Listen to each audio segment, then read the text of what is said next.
My name is George Galloway, presenter of Kalima Horra on Al Mayadeen television. Morning to you. I don't mince my words. I speak Kalima Horra, and my audience does too. Kalima Horra. Free word. Free for me, free for you. Catch it. Nice to meet you, brother.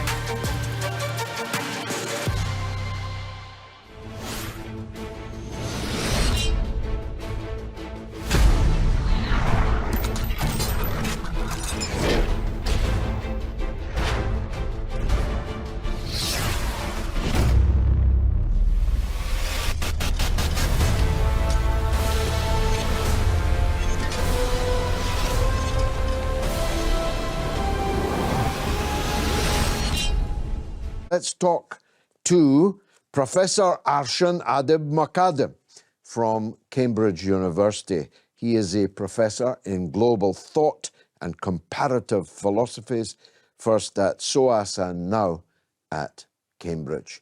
Professor, welcome to the show. My pleasure. Thank you for having me. Professor, how do you see the current balance of power in the world and the one that we'll have in 23?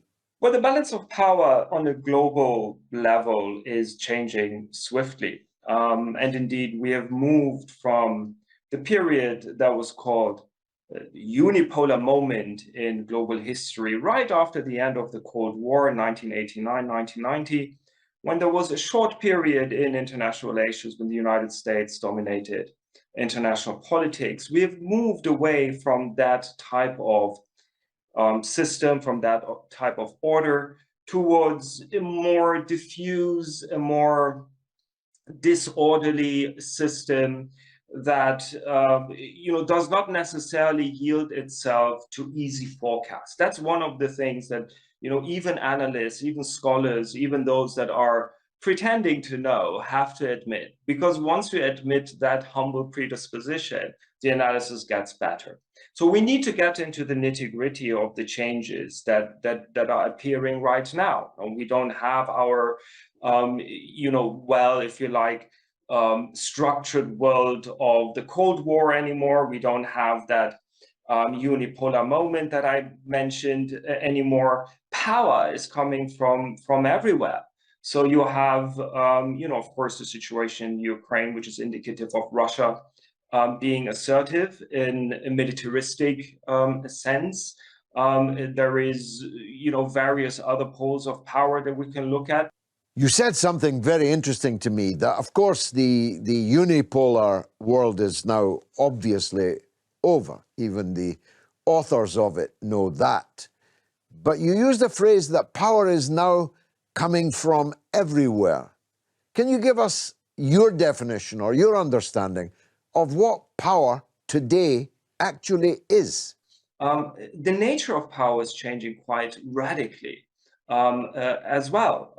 The locus of power, where does power come from? It used to be the military-industrial complex, for instance, that people have talked about, Noam Chomsky, Herman, and others.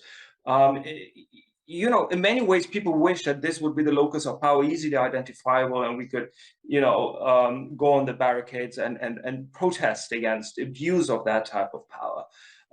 But today, we are all kind of under the big lens of Big Brother in a way that we weren't even a decade ago, because power is now infused with technology, right? And technology allows other loci of power to access us in a way that it couldn't before. The very fact that we are pre-recording this interview on Zoom is indicative of the new virtual world that we're living in, where power is coming from the ethers of the World Wide Web, where AI-infused algorithms determine our mortgage applications and whether or not we are attractive even. Power is diffused in a way that it wasn't before, and it is also more intrusive exactly because of the various loci that I tried to describe.